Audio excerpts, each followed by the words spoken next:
Welcome back, everybody. Today we have an 8-day cuckoo clock to work on, and that's all it has, is just a cuckoo in it. Doesn't have the music. And this clock looks like it was built after World War II because it has a W on it, as in West Germany. Let's take a look at this clock. So this is a clock we're going to work on. It looks like it's missing the hour hand. This has the pendulum. This is all, what do they call it, plastic, or I don't know what they call it. It's not wood. I don't like these that well, although it does show a plus up here and a minus here to give people the idea of which way you're supposed to speed up the clock or slow it down. This has some big weights on it. I don't see a weight on there. I'll get a weight for you.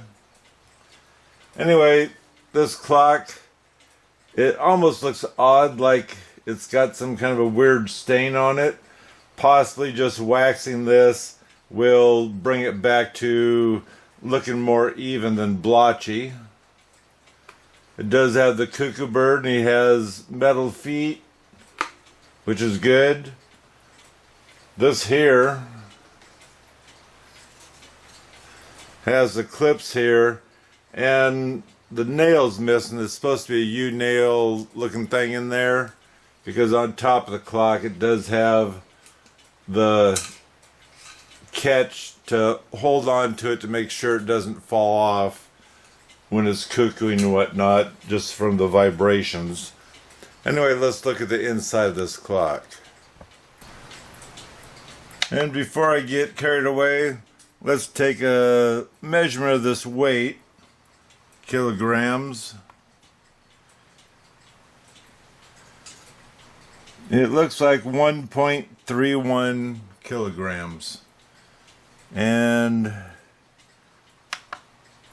pounds, it's 2 pounds, 0.89. So looking on the back of this clock, it actually has a date, 9/84. When it says West Germany and it says 8-day. You're looking at this clock the same as I am. I haven't even opened this up yet.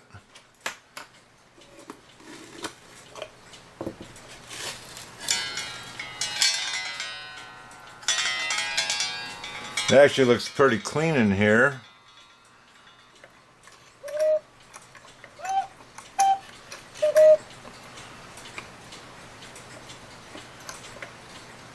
This clock has been smeared with something. I hope someone didn't spray Pam in there. Anyway, don't even know if this thing runs or not. It does tick. Let me turn the hands and see what we get.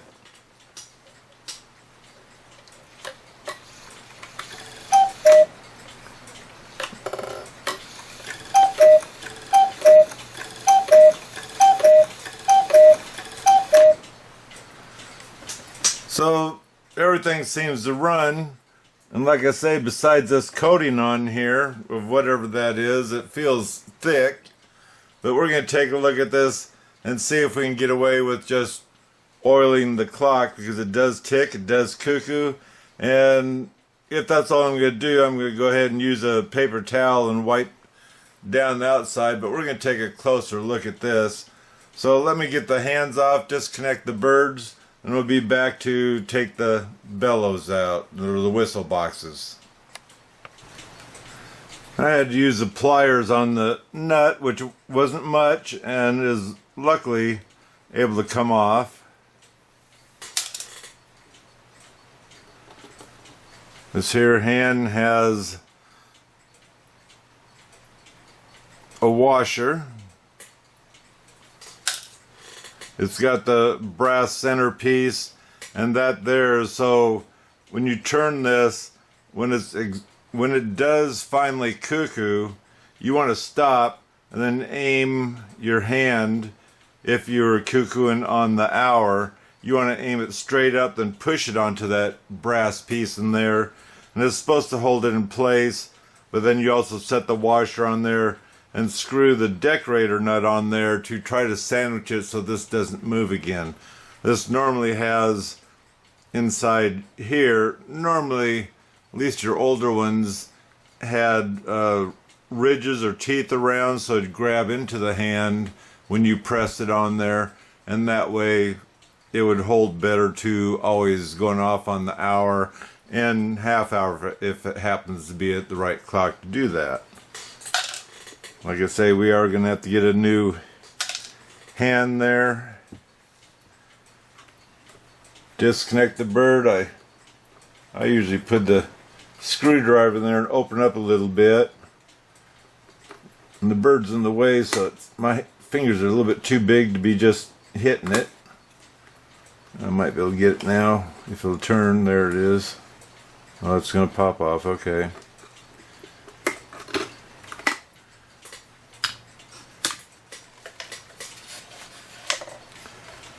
This here has a Phillips screw, so that makes sense on being, what was it, 1984, and it's got a staple there.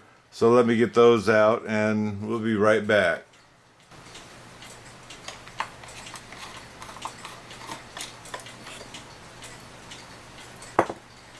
Normally I push in here to get myself a gap.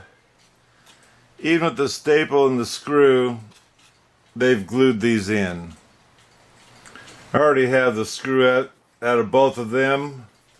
This one here is actually moving. This one here has been pulled off before because it has, let's call it a breaking point where the glue came off.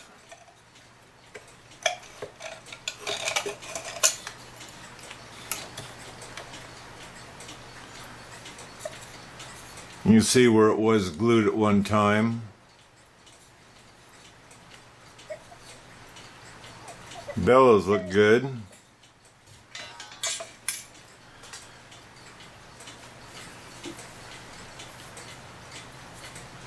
So what I'm going to do is I'm going to start kind of towards the top, rest this clear up against the side, and I'm going to start tapping this in.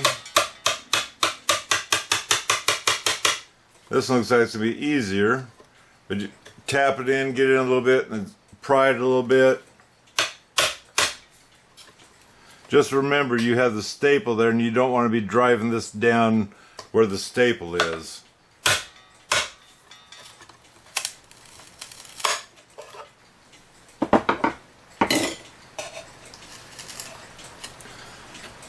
And for where the staple is, I'm going to use this to pry it back. This is where you'll end up with damage to your case or damage to your whistle box. This is part of the case, and to a certain point it's no big deal. Just try to get this right back to where it came off of. Don't glue it back in. That's the worst thing you can do. Whoever came up with that idea should have been fired, or maybe they did get fired. These are in good shape. Check out both wires. This one was on the right side and this one was on the left side. And as usual, the right side has a longer wire to it. And then if you're new, take these screws and screw them back into the bellow or the whistle box, so that way you know for sure that's the one that came out of, or where they came from, I guess is the way I should put it. On here I'm going to go ahead and take the hooks and chain off because it's just going to be easier. Normally if this is my clock and I had it running in the house and it came due to have this blown out with air and oiled, I'd have ran down the clock and then wound this up to be even with the ring, so that way you could pull it out, oil both sides, and just pop it back in. Once you get just the hooks off, set your clock up so you can pull the chains all the way through without it hanging up inside. If it hangs up inside, it doesn't matter. You're pulling the movement out anyway.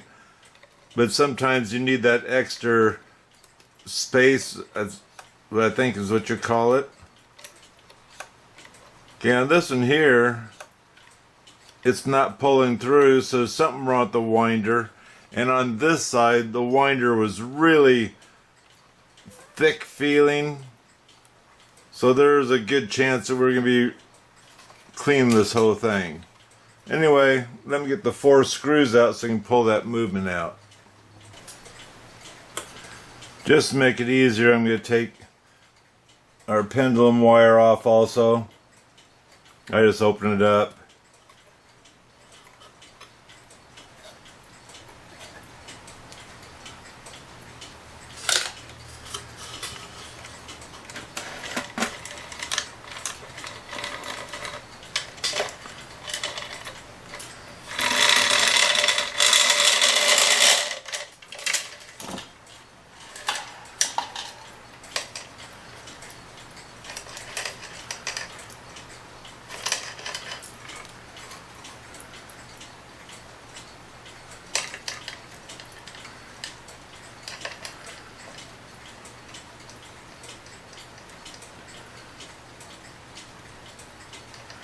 This here says it's a Schmeckenbecher.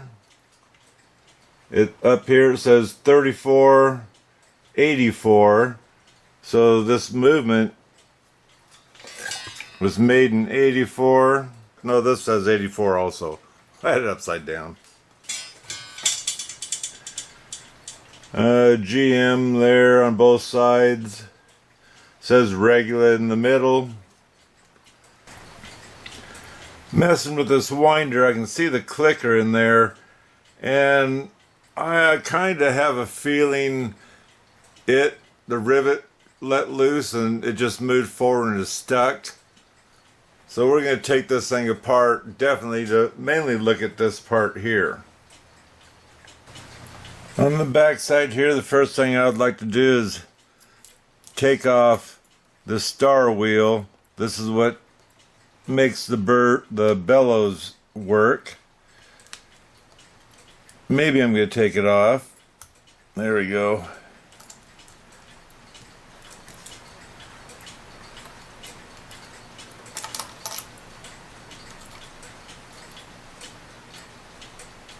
Nice having that screw on there.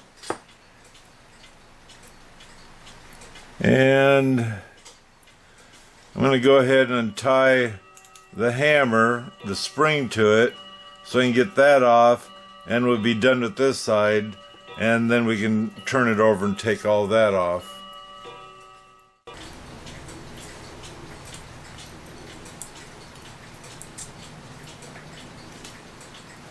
The locking system are these pins. The short one's the locking system, the longer one's the one that hits the star wheel.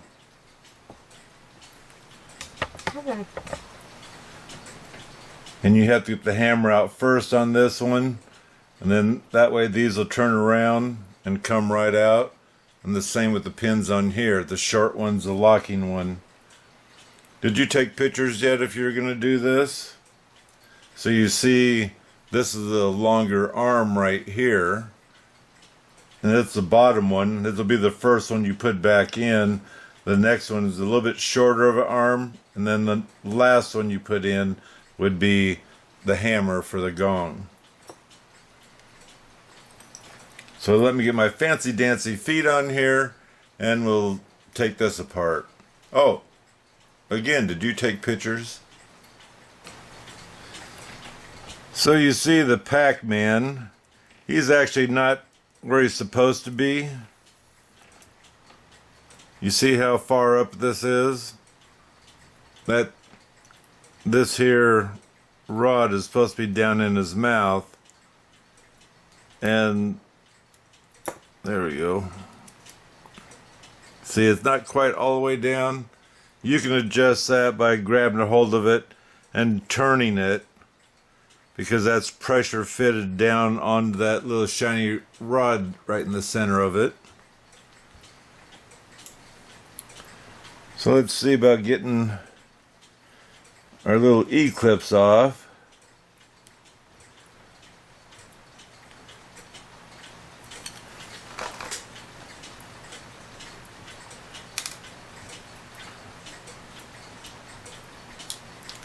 We have one here.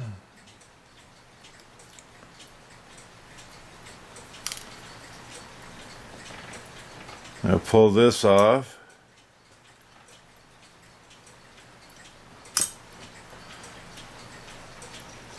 This side got sprayed a little bit. Don't know what they sprayed it with, but it's semi-nasty.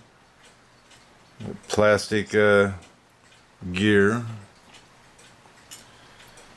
And we have it on this to hold it down. We help hold it down. We have a spring.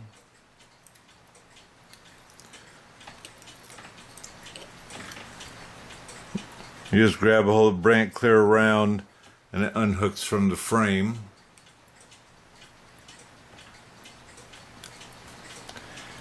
And being that I don't see anything here, I already know we have E-clips somewhere in here. There's that one. It's got a spring, so when you're taking your pictures, make sure you get that spring visually in here. And this one is right here.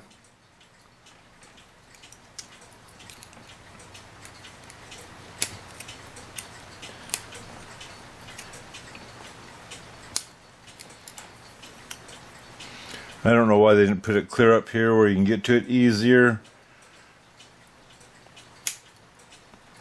But that's their design. So far, these are all small E-clips.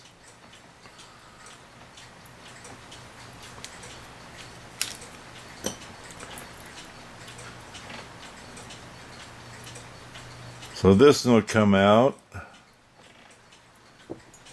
And this one we still have to take out, and I'm going to see about maybe using my pliers to just pull it off.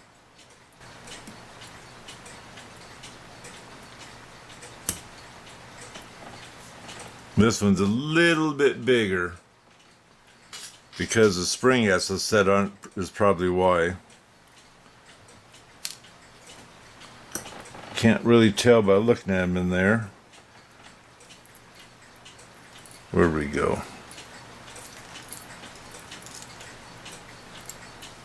Here it is.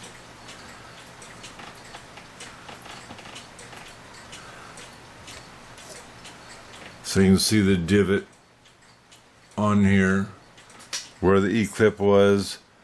Like I say, this is nastily coated with, I'm just going to call it Pam. Some people think Pam's going to take care of it. I've already done one clock that's really hosed down with it. And let's go ahead and take our bird post off too. I'm going to disconnect the spring. You don't really have to, as it'll come undone when you do the rest of this. You get a screwdriver in here. Don't get carried away. You just need it open enough that you can get the ends out.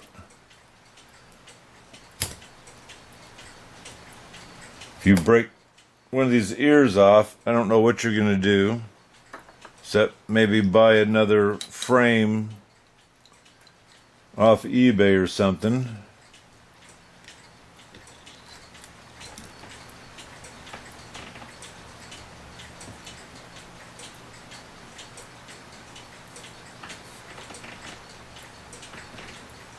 And I hope your picture showed that this goes on the back side of this here.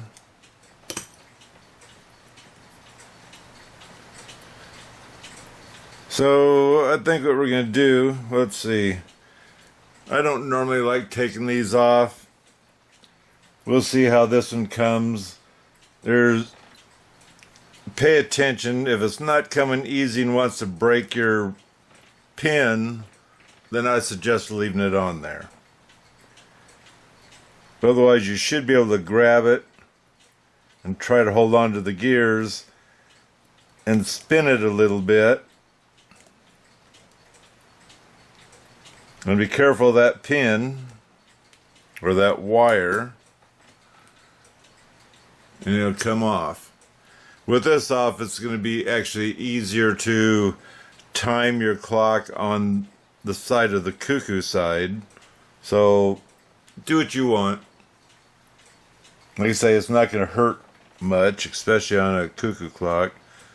So I think now we're going to go ahead and move my legs to the other side and take these nuts off.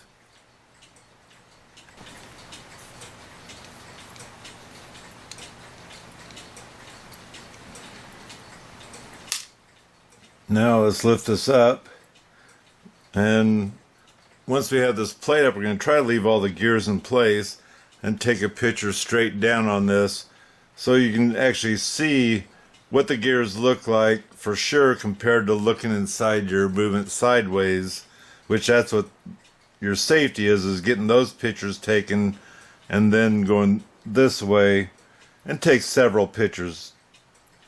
Pictures are your best friend, like I've said before. Let's see here.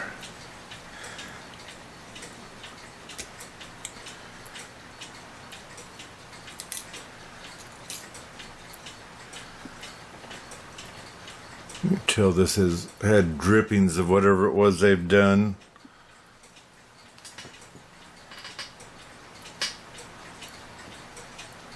These all look good, the pallets. So, there you go, take your pictures.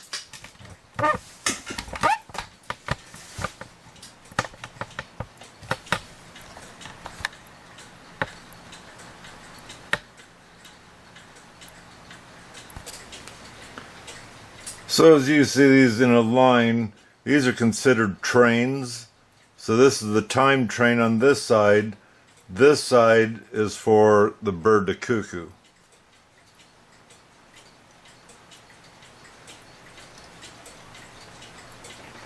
This here gear, I don't know if you can see that bad stuff on there, not that thick oil.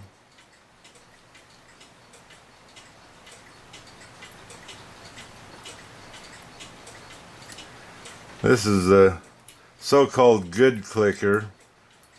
It feels like there's honey stuck in between it, but it does work in there.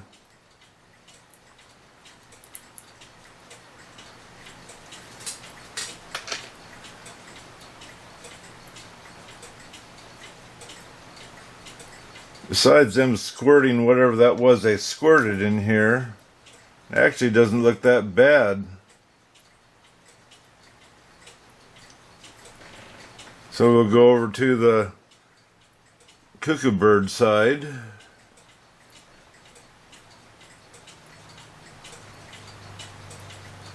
This here is what's going to trigger the bird to come back in, because it hits these levers right here.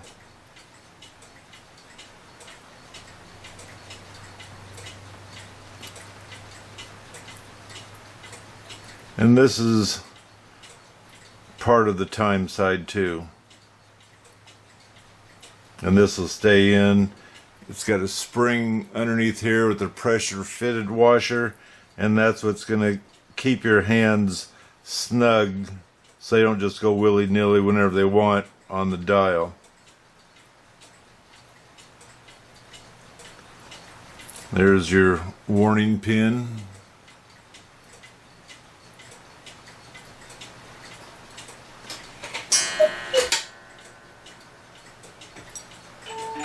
This here, you have a E-clip you got to take off, and then that'll just pop right off.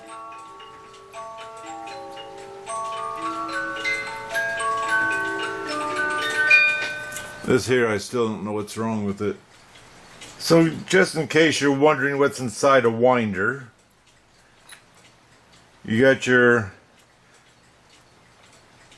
friction spring, I guess we'll call it, to put friction on the winder, and you have a washer that's wedged on there to hold it snug. You have the winder, and right there's the clicker, and right here's a spring wire that will ratchet this back into place each time it goes by. You have this here, which it has two pegs on it. It goes on top of this, and the pegs will go into those holes, and that's where it was froze up because of the stuff that's on here. And then this goes down on there, so this shaft here will go clear through here and wedge all this stuff in there. So that's all I could find. Was this here was just almost like it was welded. So I'm going to go ahead and clean this part totally separate, as in one unit, I guess is the way I'm going to put it. You got your little clicker there. You got your spring wire here.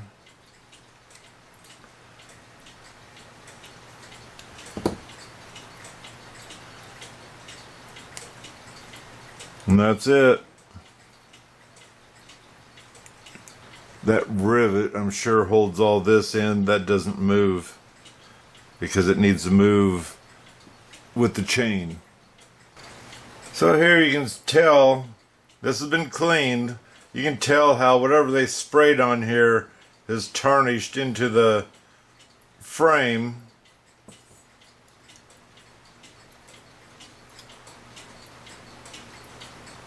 And so I guess they tried. They didn't know what they were doing, but they tried and didn't succeed. I spent hours cleaning this compared to what it used to look like. And if you believe I spent hours on this, I got a Brooklyn Bridge to sell you.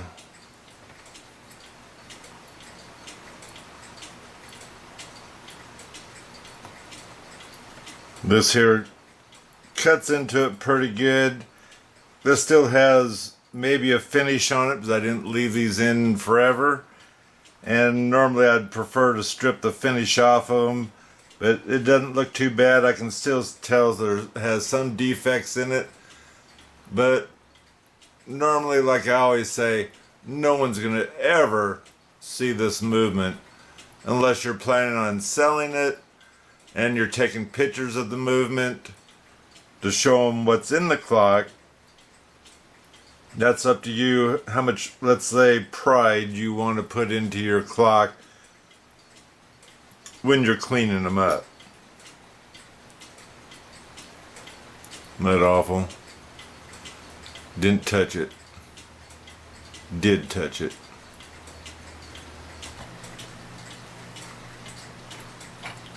So with a few extra tools, I was able to get this back together. It runs smoothly. This one runs just as smooth. So now I need to separate all this because it looks confusing with all these gears and whatnot. Not that there's that many, but if you put all the stuff that goes on the outside of the clock off to the side so you can get the inside done,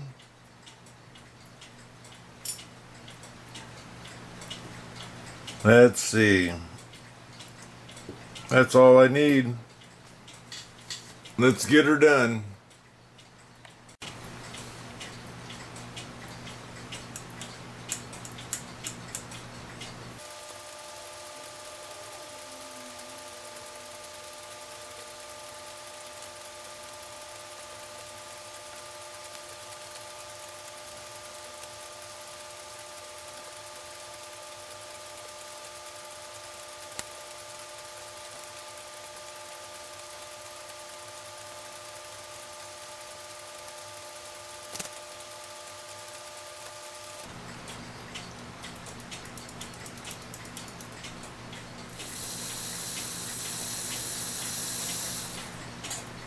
Now to oil it. So I got the two levers in. I already got the spring on and the E-clip and the E-clip inside here to hold this one on.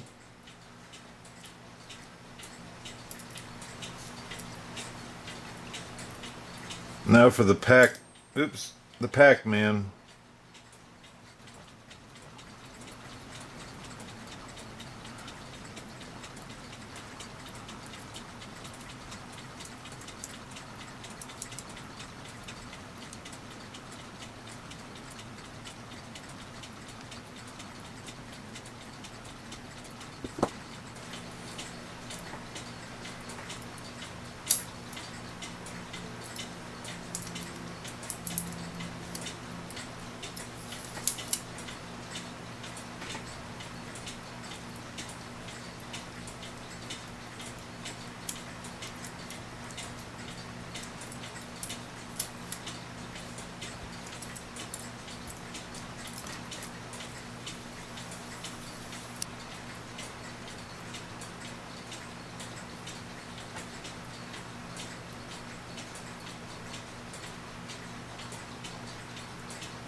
So I can push it on there all the way now. The long arm first.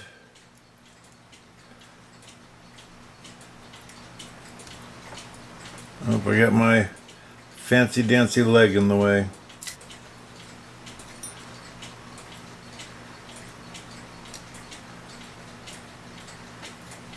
Shorter arm.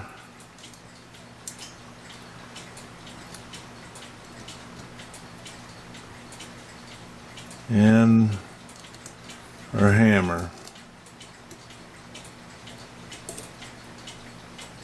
I can tie the spring in to make this bouncy again. Now we're going to put our star wheel on so it operates these.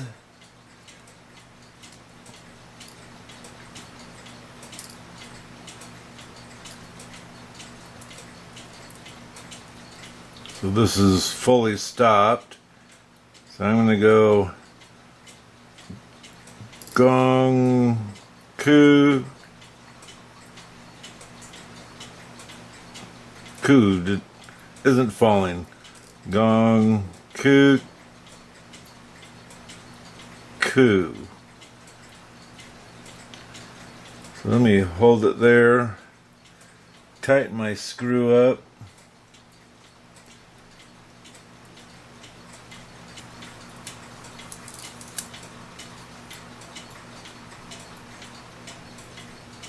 That one's having just a little bit of trouble coming back down. Once it gets a weight on it from the wire to the bellow, and gives us some time. And just because, I'm going to give it a, let's say, a drop of oil.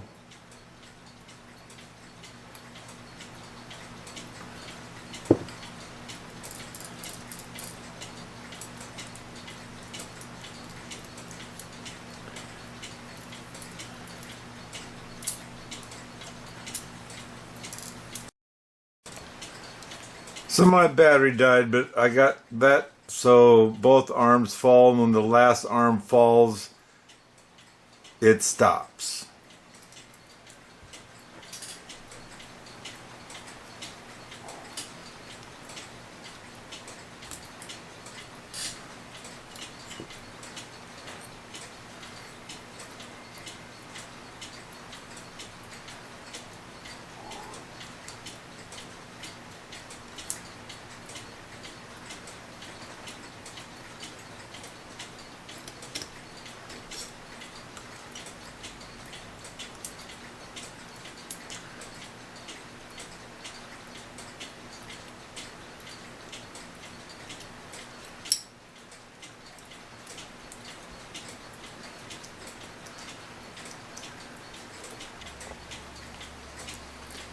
So remember, this here, that post needs to be up against this side of it.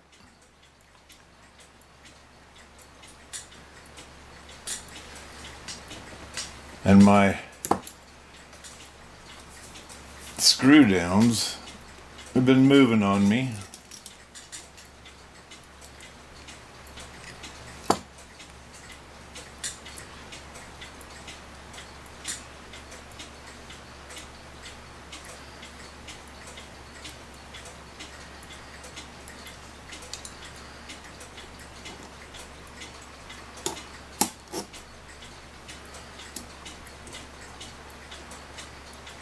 Squeeze these a little bit.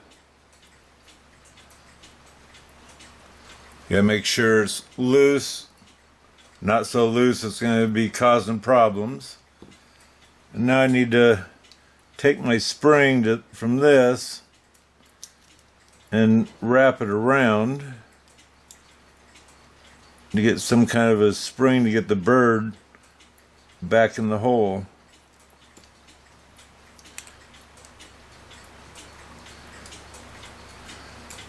That's one wrap.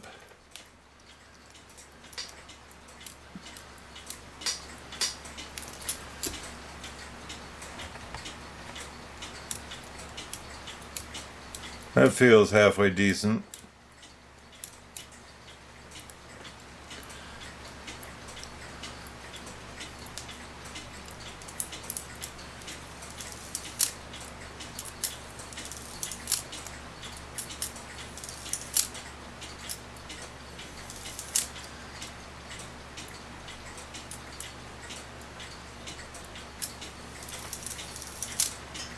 So that's operating like I need it to. So I think get all my parts in that I need. I think we're ready to put this back in the box, but first I want to wax that box. And we don't want to forget this. This here can go in after you have it in the clock, or you can do it now.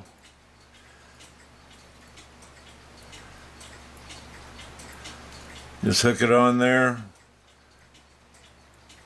squeeze this shut again so it doesn't want to fall off.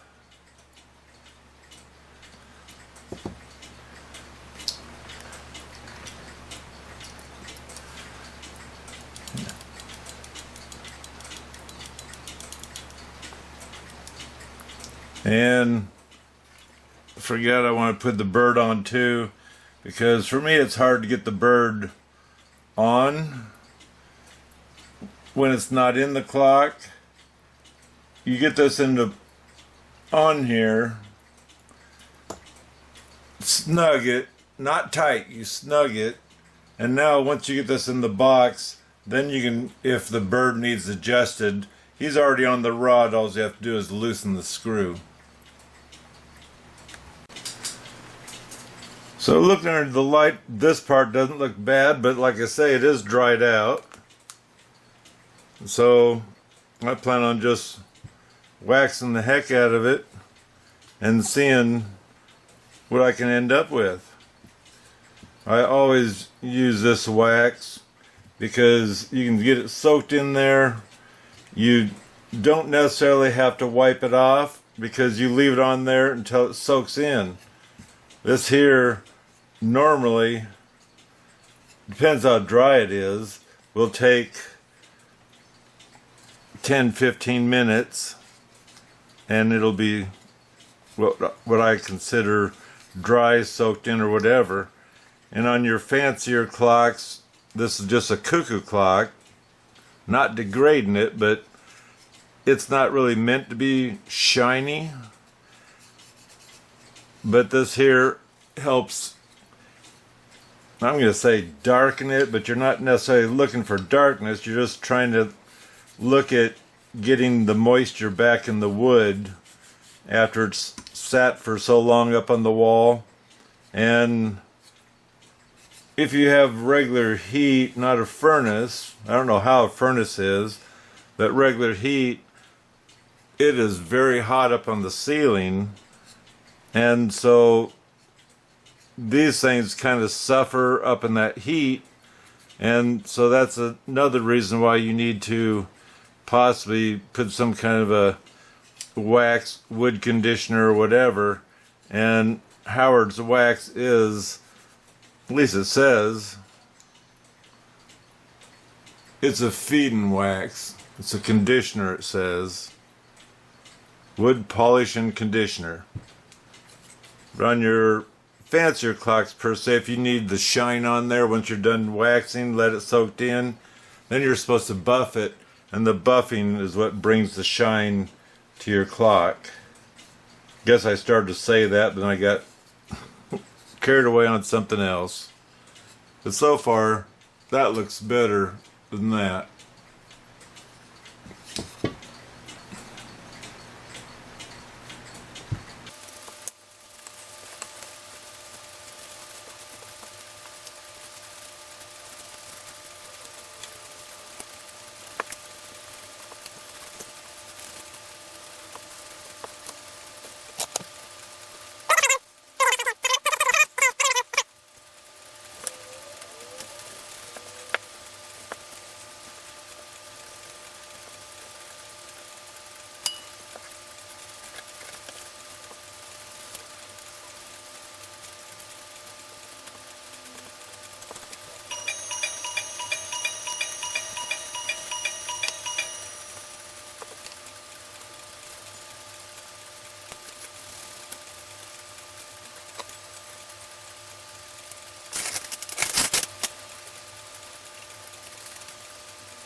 And so here we go again. A lovely 8-day clock brought back to life again. And besides, I'm happy. Maybe someone else could be happy too. Anyway, hopefully you subscribed already, and if not, why not? It's free. Give me a thumbs up, I'd appreciate it.